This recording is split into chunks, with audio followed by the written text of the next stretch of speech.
අද අපි අවධානය යොමු කරන්නේ සයින් නීතිය හා කෝසයින් නීතිය කියන පාඩමේ දෙවැනි අදියරට. ඒ යටතේදී අද අපි කතා කරන්න බලාපොරොත්තු වෙන්නේ කෝසයින් නීතිය ගැන. කලින් සයින් නීතිය ගැන කතා කරද්දි වගේම අපි ABC කියලා ත්‍රිකෝණයක් සලකලා තියෙනවා. ඒ වගේම BAC කියන කෝණය කැපිටල් A විදිහටත් ABC කියන කෝණය කැපිටල් B විදිහටත් ACB කියන කෝණය කැපිටල් C විදිහටත් අපි නම් කරගෙන තියෙනවා.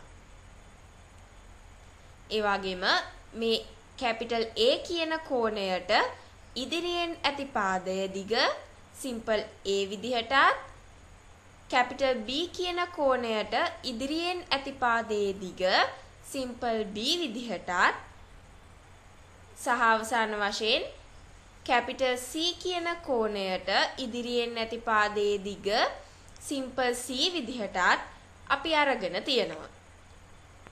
දැන් එහෙමනම් අපි බලමු මේ ABC කියන ත්‍රිකෝණය සඳහා කෝසයින් නීතිය ප්‍රකාශ කරන්නේ කොහොමද කියලා. සම්මත අංකණයට අනුව ඒ කෝණය සඳහා කෝසයින් නීතිය අපිට ප්‍රකාශ කරන්න පුළුවන් මෙන්න මේ විදිහට. කොහොමද? cos A සමානයි B වර්ගය ධන C වර්ගය ඍණ A වර්ගය බෙදීම 2BC. අපි මේ සලකන ලද කෝණයේ කෝසයින් අගය සමාන වෙනවලු එම කෝණයේ බද්ධ පාද දෙකේ දික්වල වර්ගයන්ගේ එකතුව. ඒ කියන්නේ B වර්ගය ධන C වර්ගය අඩු කිරීම එම කෝණයට ඉදිරියෙන් ඇති පාදයේ දිගෙහි වර්ගය. ඒ කියන්නේ A වර්ගය. බෙදීම දෙවතාවක් එම කෝණයෙහි බද්ධ පාද දෙකෙහි දික්වල ගුණිතය BC. අපි සලකන ලද කෝණයේ කෝසයින් අගය සමාන වෙනවා. එහෙමනම් බද්ධ පාද දෙකේ දික්වල වර්ගයන්ගේ එකතුව අඩු කිරීම එම කෝණයට ඉදිරියෙන් ඇති පාදයේ දිගෙහි වර්ගය බෙදීම දෙවතාවක් එම කෝණයෙහි බද්ධ පාද දෙකෙහි දික්වල ගුණිතය. එහෙමනම් cos A කියන එක සමාන වෙනවා B වර්ගය ධන C වර්ගය ඍණ A වර්ගය බෙදීම 2BCට.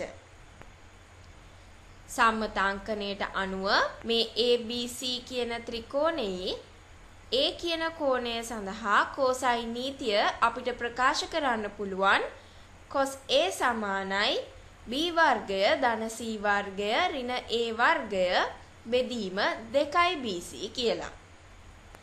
ඊළඟට අපි කතා කරන්න යන්නේ මේ කෝසයින් නීතියේ සාධනය ගැන. කලින් සයින් නීතිය සාධනය කළා වගේම කෝසයින් නීතිය සාධනය කරද්දී අපි මේ A කියන කෝණය සුළු කෝණයක්, මහා කෝණයක් සහ ඍජු කෝණයක් වන අවස්ථා තුනම සලකලා සාධනය ඉදිරිපත් කරන්න ඕනේ. මුලින්ම අපි මේ A කියන කෝණය සුළු කෝණයක් වන අවස්ථාව සලකමු. නැවතත් ඔයගලන්ට පේනවා සයින් නීතියේදී වගේම මේ සාධනය ඉදිරිපත් කරද්දී නිර්මාණය වශයෙන් අපි මේ C සිට AB පාදයට ලම්බක වන විදිහට CD ඇඳගෙන තියෙනවා. දැන් එහෙමනම් අපිට පුළුවන් මේ ADC කියන ත්‍රිකෝණය සලකලා sin A කියන එක ලියන්න සම්මුඛ පාදය CD බෙදීම කර්ණය AC කියලා. අපි දන්නවා AC කියන්නේ simple B. එහෙමනම් මට පුළුවන් CD කියන එක උක්ත කරගන්න B sin A කියලා.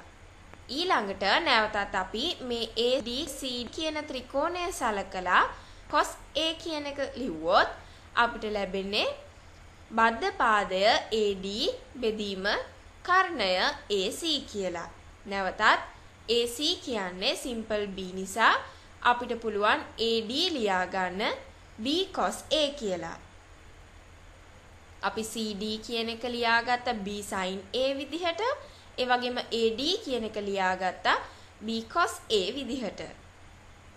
ඊළඟට මේ රූප සටහනට අනුව ඕගලන්ට පේනවා BD කියන එක අපිට ලියා ගන්න පුළුවන් AB ඍණ AD කියලා. BD කියන එක අපිට ලියා ගන්න පුළුවන් AB ඍණ AD කියලා. ඒ වගේම අපි දන්නවා AB හි දිග වෙන්න ඕනේ simple C. ඒ වගේම අපි හොයාගත්තා AD කියන්නේ B cos A කියලා. එහෙමනම් අපිට පුළුවන් මේ AB ඍණ AD කියන එක ලියා ගන්න C ඍණ B cos A කියලා. ඊළඟට අපි මේ BCD කියන ත්‍රිකෝණයට පයිතගරස් ප්‍රමේය යොදමු. ඒ අනුව අපිට ලියන්න පුළුවන් BC වර්ගය සමාන වෙනවා කියලා BD වර්ගය ධන DC වර්ගයට. ඒ වගේම අපි දන්නවා BC කියන්නේ simple A. BD කියන එක අපි දැන් හොයාගත්තා C ඍණ B cos A කියලා. ඒ වගේම DC කියන එක අපි හොයාගත්තා B sin A කියලා. එහෙමනම් BC කියන්නේ simple A, BD කියන්නේ C ඍණ B cos A සහ DC කියන්නේ B sin A බව ආදේශ කළොත් අපිට ලැබෙනවා A වර්ගය සමානයි C ඍණ B cos A හි වර්ගය ධන B sin A හි වර්ගය කියලා. දැන් අපි ප්‍රසාරණය කරලා සුළු කළොත් අපිට ලැබෙනවා 2BC cos A කියන එක සමාන වෙනවා කියලා B වර්ගය ධන C වර්ගය ඍණ A වර්ගයට. cos A කියන එක උක්ත කරගත්තොත් අපිට ලැබෙනවා cos A සමානයි B වර්ගය ධන C වර්ගය ඍණ A වර්ගය බෙදීම 2BC කියලා. එහෙමනම් ඔයගලන්ට පේනවා ඇති අපි ABC කියන ත්‍රිකෝණය සුළුකෝණික ත්‍රිකෝණයක් වන අවස්ථාව සලකලා මේ කැපිටල් A කියන කෝණය සඳහා කොසයින් නීතිය සාධනය කරලා තියෙනවා.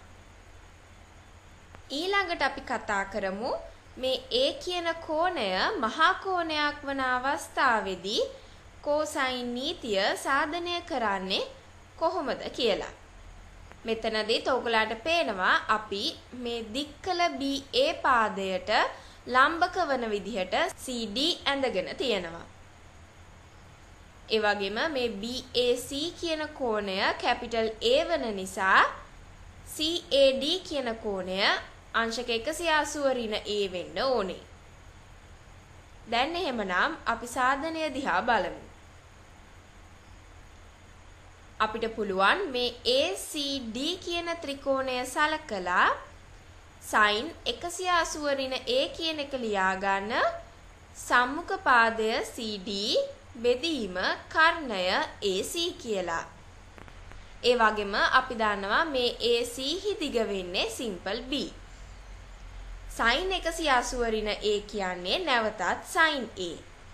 ඒ අනුව අපිට පුළුවන් මේ CD කියන එක උක්ත කරලා ලියා ගන්න B sin A කියලා.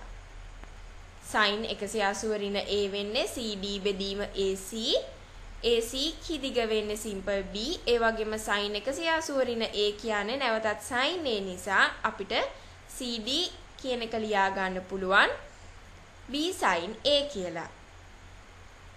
ඊළඟට නැවතත් අපි මේ අංශක 180 ඍණ A කියන කෝණයේ කොසයින් අගය සැලකුවොත් අපිට ලියන්න පුළුවන් බද්ධ පාදය AD බෙදීම කර්ණය AC කියලා.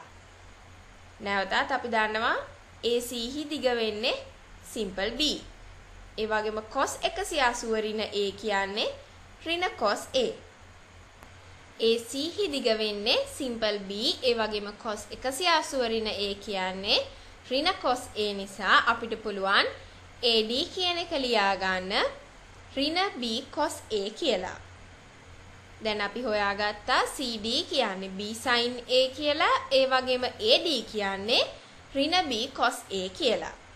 දැන් ඔයගොල්ලෝ BD දිහා බැලුවොත් අපිට පේනවා BD කියන එක ලියා ගන්න පුළුවන් AB ධන AD කියලා.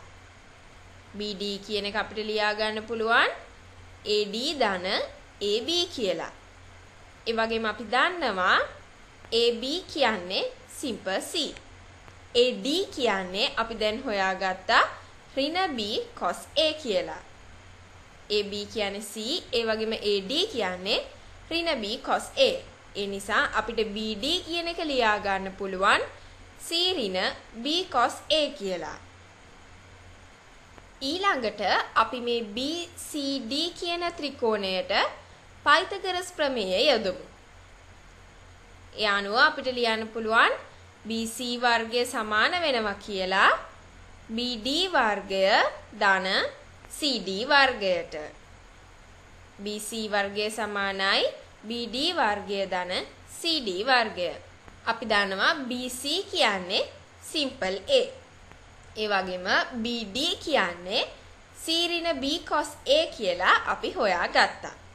ඒ වගේම CD කියන්නේ B sin A කියලා අපි දැක්කා.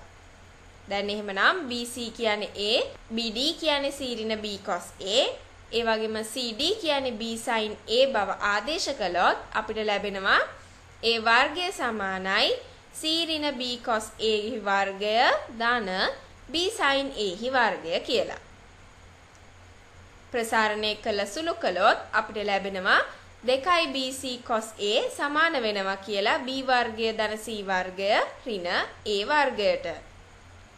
ඒ අනුව මෙතනින් අපිට පුළුවන් cos A කියන එක උක්ත කරගන්න. cos A සමානයි B වර්ගය ධන C වර්ගය ඍණ A වර්ගය බෙදීම 2BC. ඒ අනුව දැන් අපි මහා කෝණික ත්‍රිකෝණයක් සඳහා cosine නීතිය සාධනය කළා. ඒ ඍජුකෝණී වන විටත් අපිට මේ cosine නීතිය සත්‍යාපනය කරන්න පුළුවන්. මෙතනදී අපිට පුළුවන් මේ ABC කියන ඍජුකෝණී ත්‍රිකෝණයට පයිතගරස් ප්‍රමේය යෙදීමෙන් BC වර්ගය සමානයි AB වර්ගය ධන AC වර්ගය කියලා ලියා ගන්න. BC කියන්නේ simple A, AB කියන්නේ simple C, ඒ වගේම AC කියන්නේ simple B නිසා අපිට ලැබෙනවා A වර්ගය සමානයි C වර්ගය ධන B වර්ගය කියලා. දැන් අපිට පුළුවන් නේද මේ C වර්ගය ධන B වර්ගය කියන එක ලියා ගන්න C වර්ගය ධන B වර්ගය ඍණ බිඳුව කියලා. C වර්ගය ධන B වර්ගය කියන එක අපි ලියා ගන්නවා C වර්ගය ධන B වර්ගය ඍණ බිඳුව කියලා. අපිට පුළුවන් මේ බිඳුව වෙනුවට 2BC cos 90 කියලා ලියා ගන්න. මොකද අපි දන්නවා cos 90 කියන්නේ බිඳුවයි. එහෙමනම් 2BC වතාවක් බිඳුව කියන්නේ නැවතත් අපි මෙතන මේ ලියාගෙන තියෙන්නේ බිඳුව කියන එකමයි. මුලින්ම අපි පයිතගරස් ප්‍රමේය යෙදුවා. ඊළඟට මේ C වර්ගය ධන B වර්ගය කියන එක අපි ලියාගත්තා C වර්ගය ධන B වර්ගය ඍණ බිඳුව කියලා. ඊළඟට අපි මේ බිඳුව වෙනුවට මෙතන ලියා ගන්නවා 2BC cos 90 කියලා. මොකද cos 90 කියන්නේ නැවතත් බිඳුවම නිසා. ඒ අනුව අපිට පුළුවන් 2BC cos 90 කියන එක උක්ත කරගන්න. 2BC cos 90 සමානයි B වර්ගය ධන C වර්ගය ඍණ A වර්ගය කියලා. දැන් මෙන්න මේ ඍජුකෝණික ත්‍රිකෝණය සඳහා අංශක 90 කියන්නේ මේ කැපිටල් A කියන කෝණයමයි. ඒ අනුව අපිට පුළුවන් cos A කියන එක උක්ත කරලා ලියා ගන්න cos A සමානයි B වර්ගය ධන C වර්ගය ඍණ A වර්ගය බෙදීම 2BC කියලා. එහෙමනම් දැන් අපි ඍජුකෝණික ත්‍රිකෝණයක් සඳහා cosine නීතිය සත්‍යාපනය කළා. මෙතනදී අපි කළේ මේ බිඳුව වෙනුවට 2BC cosine A කියන එක ආදේශ කිරීම. අපි දැන් දැක්කා A කියන්නේ ඕනෑම කෝණයක් විට cos A කියන එක අපිට ලියන්න පුළුවන් කියලා B වර්ගය ධන C වර්ගය ඍණ A වර්ගය බෙදීම 2BC විදිහට. මේ සාධනයේදී ඔයගලන්ට මතක ඇති අපි නිර්මාණය වශයෙන් ගත්තේ C සිට AB පාදයට CD ලම්බකය ඇඳීම.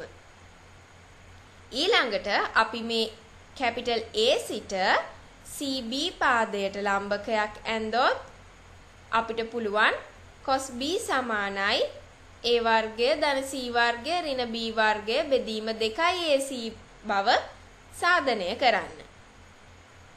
ඒ ආකාරයටම අපි B හි සිට AC පාදයට ලම්බකයක් ඇන්දොත් අපිට පුළුවන් කලින් පියවරම අනුගමනය කරලා cos C සමානයි A වර්ගය ධන B වර්ගය ඍණ C වර්ගය බෙදීම 2AB බව සාධනය කරන්න. ඔයගලන්ට පුළුවන් මේ කැපිටල් A කියන කෝණය සඳහා කොසයින් නීතිය සාධනය කළ ආකාරයටම මේ B කෝණය සහ C කෝණය සඳහා කොසයින් නීතිය සාධනය කරන්න උත්සාහ කරන්න. දැන් අපි කොසයින් නීතිය ඇසුරින් ගැටලු විසඳන ආකාරය සාකච්ඡා කරමු. පළවෙනි ගැටලුව විදිහට අපි තෝරගෙන තියෙන්නේ 2012 පැරණි නිර්දේශයේ 9 වෙනි ගාන. අපිට කියනවා ABC ත්‍රිකෝණය සඳහා කොසයින් නීතිය ඇසුරින් මෙන්න මේ බව සාධනය කරන්න කියලා. මෙතනදීත් අපි මේ වම් පැත්තෙන් තියෙන ප්‍රකාශනය සලකලා තියෙනවා. ඊළඟට ඔයගලන්ට පුළුවන් සම්මතාංකණයට අනුව ABC කියන ත්‍රිකෝණයක් සඳහා කොසයින් නීතිය ඇසුරෙන් cos A කියන එක ලියා ගන්න B වර්ගය ධන C වර්ගය ඍණ A වර්ගය බෙදීම 2BC විදිහට. ඒ වගේම cos B කියන එක අපිට ලියා ගන්න පුළුවන් A වර්ගය ධන C වර්ගය ඍණ B වර්ගය බෙදීම 2AC කියලා. ඒ වගේම අවසාන වශයෙන් cos C කියන එක ලියා ගන්න පුළුවන් A වර්ගය ධන B වර්ගය ඍණ C වර්ගය බෙදීම 2AB කියලා. ඊළඟට පොදු හරයකට අරන් සුළු කළොත් ඔයගලන්ට පහසුවෙන්ම මේ දකුණු පැත්තෙන් තියෙන ප්‍රකාශනය ලබා ගන්න පුළුවන්. දෙවැනි කොටසේදී අපිට කියන්නේ ABC කියන ත්‍රිකෝණයක් සඳහා කොසයින් නීතිය ඇසුරෙන් මෙන්න මේ බව සාධනය කරන්න කියලා. මෙතනදිත් අපි මේ වම් පැත්තෙන් තියෙන ප්‍රකාශනය සලකලා තියෙනවා. ඊළඟට අපිට අවශ්‍ය වෙනවා cos 2θ සඳහා අපි ලබාගත් සූත්‍ර. ඕගලන්ට මතක ඇති cos 2θ සඳහා අපි සූත්‍ර 3ක් ලබා ගත්තා. ඒ ඇසුරින් අපි මෙතනදී භාවිත කරලා තියෙන්නේ cos 2θ සමානයි 2 cos වර්ගය θ ඍණ 1 කියන සූත්‍රය. ඒ අනුව අපිට පුළුවන් මෙතනින් cos වර්ගය θ කියන එක උක්ත කරලා ලියා ගන්න cos 2θ ධන 1 බෙදීම 2 කියලා. දැන් ඕගොල්ලෝ නැවතත් මේ වම් පැත්තෙන් තියෙන ප්‍රකාශනය දිහා බැලුවොත් ඕගොල්ලන්ට පේනවා ඇති අපිට තියෙන්නේ cos වර්ගය θ ආකාරයේ පද.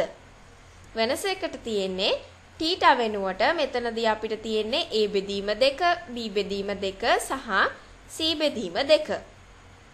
දැන් අපිට පුළුවන් මේ cos වර්ගයේ A බෙදීම 2 කියන එක එහෙමනම් ලියා ගන්න cos 2 වතාවක් A බෙදීම 2 ධන 1 බෙදීම 2 කියලා. ඒ කියන්නේ cos A ධන 1 බෙදීම 2 විදිහට. cos වර්ගය A බෙදීම 2 කියන එක අපි ලියාගෙන තියෙනවා 1 ධන cos A බෙදීම 2 කියලා. ඒ වගේම cos වර්ගය B බෙදීම 2 කියන එක අපි ලියාගෙන තියෙනවා 1 ධන cos B බෙදීම 2 කියලා. ඒ වගේම cos වර්ගය C බෙදීම 2 කියන එක අපිට පුළුවන් ලියා ගන්න 1 ධන cos C බෙදීම 2 කියලා. ඊළඟට අපිට පුළුවන් මේ 1 බෙදීම 2යි A ධන 1 බෙදීම 2යි B ධන 1 බෙදීම 2යි C කියන පද පොදු හරයකට අරන් මෙන්න මේ විදිහට ලියා ගන්න. ඊට පස්සේ අපිට පුළුවන් cosine නීතිය ඇසුරෙන් cos A, cos B සහ cos C සඳහා ආදේශ කරන්න. ඊළඟට අපි මේක පොදු හරයකට අරන් සුළු කළොත් අපිට ලැබෙනවා A වර්ගය ධන B වර්ගය ධන C වර්ගය ධන දෙවතාවක් BC ධන CA ධන AB බෙදීම 4යි ABC කියලා. ඔයගලන්ට පේනවා ඇති අපිට මේ ලවයේ තියෙන්නේ A ධන B ධන C හි වර්ගය කියලා. ඒ අනුව අපිට පිළිතුර ලැබෙනවා A ධන B ධන C හි වර්ගය බෙදීම 4යි ABC කියලා. ඒ කියන්නේ දකුණු පැත්තෙන් තියෙන ප්‍රකාශනයට සමාන වෙනවා. ඊළඟට අපි දෙවනි ගාන දිහා බලමු. අපිට කියනවා ABC කියන ත්‍රිකෝණය සඳහා cosine නීතිය ඇසුරෙන් මෙන්න මේ බව සාධනය කරන්න කියලා. මේ ගානේදී අපි මුලින්ම මෙන්න මේ කොටස සලකලා තියෙනවා. ඊළඟට අපිට පුළුවන් cosine නීතිය ඇසුරෙන් cos A කියන්නේ B වර්ගය ධන C වර්ගය ඍණ A වර්ගය බෙදීම 2BC cos B කියන්නේ A වර්ගය ධන C වර්ගය ඍණ B වර්ගය බෙදීම 2AC සහ cos C කියන්නේ A වර්ගය ධන B වර්ගය ඍණ C වර්ගය බෙදීම 2AB බව ආදේශ කරන්න.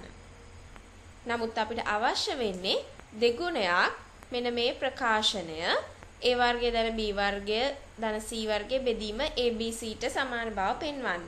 ඒ නිසා අපි මේ cos A බෙදීම A ධන cos B බෙදීම B ධන cos C බෙදීම C කියන එක දෙකෙන් ගුණ කරන්න ඕනි. ඒ අනුව අපි මෙන්න මේ ප්‍රකාශනය දෙකෙන් ගුණ කරලා සුළු කරොත් අපිට පිළිතුර ලබා ගන්න පුළුවන් A වර්ගය ධන B වර්ගය ධන C වර්ගය බෙදීම ABC කියලා.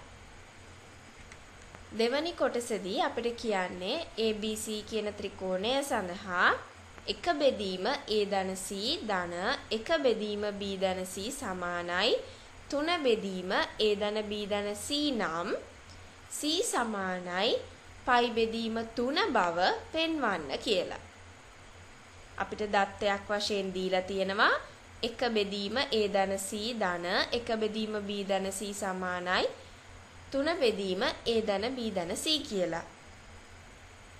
දැන් අපි පොදු හරයකට ගත්තොත් අපිට මේක ලියා ගන්න පුළුවන් A ධන B ධන 2C බෙදීම A ධන C ගුණ කිරීම B ධන C කියන එක සමාන වෙනවා කියලා 3 බෙදීම A ධන B ධන C ට. ඊළඟට හරස් ගුණ කරොත් අපිට ලැබෙනවා A ධන B ධන 2C ගුණ කිරීම A ධන B ධන C සමාන වෙනවා කියලා 3 වතාවක් A ධන C ගුණ කිරීම B ධන C ට. දැන් මෙන්න මේක සුළු කරොත් ඕගලන්ට පෙනෙයි A වර්ගය ධන B වර්ගය ඍණ C වර්ගය කියන එක සමාන වෙනවා කියලා AB ට. දැන් මේ ගානේදී අපි අවධානය යොමු කරන්නේ C කියන කෝණයට. ඒ නිසා අපි cos C කියන එක සැලකුවොත් අපිට පුළුවන් cosine නීතියට අනුව ඒක ලියා ගන්න A වර්ගය ධන B වර්ගය ඍණ C වර්ගය බෙදීම 2AB කියලා. දැන් අපි මේ දීලා තියෙන දත්තයට අනුව හොයාගත්තා A වර්ගය ධන B වර්ගය ඍණ C වර්ගය කියන එක සමාන වෙනවා කියලා AB ට. ඒ අනුව අපිට මෙතනින් ලැබෙන්නේ AB බෙදීම 2AB. සුළු කරොත් අපිට ලැබෙනවා cos C කියන එක සමාන වෙනවා කියලා භාගයට. ඒ අනුව ඔයගලන්ට පේනවා C කියන කෝණය වෙන්න ඕනේ පයි බෙදීම 3යි. මොකද cos පයි බෙදීම 3 කියන්නේ භාගය නිසා. අවසාන ගාන දිහා බැලුවොත් අපිට කියනවා ABC කියන ත්‍රිකෝණය සඳහා sin නීතිය ඇසුරෙන් cosine නීතිය අපෝහණය කරන්න කියලා. අපි දන්නවා ABC කියන ත්‍රිකෝණය සඳහා sin නීතිය අපිට ප්‍රකාශ කරන්න පුළුවන් sin A බෙදීම A සමානයි sin B බෙදීම B සමානයි sin C බෙදීම C සමානයි K ආකාරයට. එහෙමනම් අපිට ලියා ගන්න පුළුවන් K වර්ගය කියන එක සමාන වෙනවා කියලා sin වර්ගය B ධන sin වර්ගය C ඍණ sin වර්ගය A බෙදීම b වර්ගය ධන c වර්ගය ඍණ a වර්ගයට. ඊළඟට ඕගලන්ට මතක ඇති අපි cos 2t සඳහා සූත්‍රයක් ලබා ගත්තා 1 ඍණ 2 sin වර්ගය t කියලා. මෙතනින් අපිට පුළුවන් sin වර්ගයේ t කියන එක උක්ත කරගන්න 1 ඍණ cos 2t බෙදීම 2 කියලා. දැන් මේ t වෙනුවට අපිට මෙතනදි තියෙන්නේ c කියලා කෝණයක් ඒ වගේම a කියලා කෝණයක්. එහෙමනම් අපිට පුළුවන් මේ sin වර්ගයේ c කියන එක ලියා ගන්න 1 ඍණ cos 2c බෙදීම 2 කියලා. ඒ ආකාරයටම අපිට පුළුවන් sin වර්ගයේ a කියන එක ලියා ගන්න 1 ඍණ cos 2a බෙදීම 2 කියලා. ඒ අනුව ඔයගලන්ට පේනවා මෙතනදී අපිට මේ භාගයට භාගය අහෝසි වෙලා ඉතිරි වෙන්නේ භාගයේ වතාවක් ඍණ cos 2c ධන cos 2a කියලා. මේ ලවයේ තියෙන පදය මෙතන අපි වෙනම සලකලා ලියලා තියෙනවා. sin වර්ගයේ b කියන එක ඒ ආකාරයටම ලියලා තියෙනවා. sin වර්ගයේ c ඍණ sin වර්ගයේ a කියන එක අපි දැන් ලියාගෙන තියෙනවා භාගයේ වතාවක් ඍණ cos 2c ධන cos 2a ආකාරයට. දැන් මෙතනදී මේ අපිට දැන් තියෙන්නේ cos c ඍණ cos d ආකාරයේ ප්‍රකාශනයක්. අපි දන්නවා cos c ඍණ cos d සමාන වෙනවා 2 sin c ධන d බෙදීම 2 sin d ඍණ c බෙදීම 2ට. දැන් මෙතනදී අපිට c වෙනුවට තියෙන 2a d වෙනුවට තියෙන 2c. ඒ අනුව අපිට පුළුවන් මේ sin වර්ගයේ b ධන sin වර්ගයේ c ඍණ sin වර්ගයේ a කියන එක ලියා ගන්න sin වර්ගයේ b ධන sin a ධන c ගුණ කිරීම sin c ඍණ a ආකාරයට. දැන් නැවතත් මේ a b සහ c කියන කෝණ තුනේ ඓක්‍ය වෙන්නේ රේඩියන π නිසා අපිට a ධන c කියන එක ලියා ගන්න පුළුවන් π ඍණ b කියලා. ඒ නිසා මෙතන මේ sin a ධන c වෙනුවට අපිට ලියා ගන්න පුළුවන් sin π ඍණ b කියලා. අපි දන්නවා sin π ඍණ t කියන්නේ නැවතත් sin t තමයි. එහෙමනම් sin π ඍණ b කියන්නේ නැවතත් sin b මයි. දැන් අපිට පුළුවන් sin b කියන පදය පොදුයි කියලා ඉවතට අරගන්න ලියා ගන්න sin b වතාවක් sin b ධන sin c ඍණ a කියලා. දැන් අපිට ලැබිලා තියෙන්නේ sin c ධන sin d ආකාරයේ ප්‍රකාශනයක්.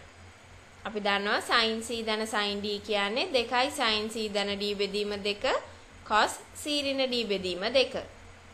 ඒ අනුව අපිට පුළුවන් මෙතන මේ sin b ධන sin c ඍණ a කියන එක ලියා ගන්න 2 sin c cos a කියලා. ඊළඟට අපිට පුළුවන් sin නීතිය ඇසුරෙන් sin c සමානයි ck ඒ වගේම sin b සමානයි bk බව ආදේශ කරන්න. sin b සමානයි bk sin c සමානයි ck බව ආදේශ කරාම අපිට ලැබෙනවා 2 bk ck cos a කියලා. ඔයගලන්ට මතක ඇති කලින් අපි ලබා ගත්ත සම්බන්ධතාවය k වර්ගය කියන එක සමාන වෙනවා කියලා sin වර්ගය b ධන sin වර්ගය c ඍණ sin වර්ගය a බෙදීම b වර්ගය ධන c වර්ගය ඍණ a වර්ගයට. දැන් අපි හොයාගත්තා මේ sin වර්ගය b ධන sin වර්ගය c ඍණ sin වර්ගය a කියන එක සමාන වෙනවා කියලා 2 bc k වර්ගය cos a ට. k වර්ගය සමානයි sin වර්ගයේ b ධන sin වර්ගයේ c ඍණ sin වර්ගයේ a බෙදීම b වර්ගය ධන c වර්ගයේ ඍණ a වර්ගය. අපි හොයාගත්තා මේ sin වර්ගයේ b ධන sin වර්ගයේ c ඍණ sin වර්ගයේ a කියන්නේ 2 bc k වර්ගය cos a කියලා.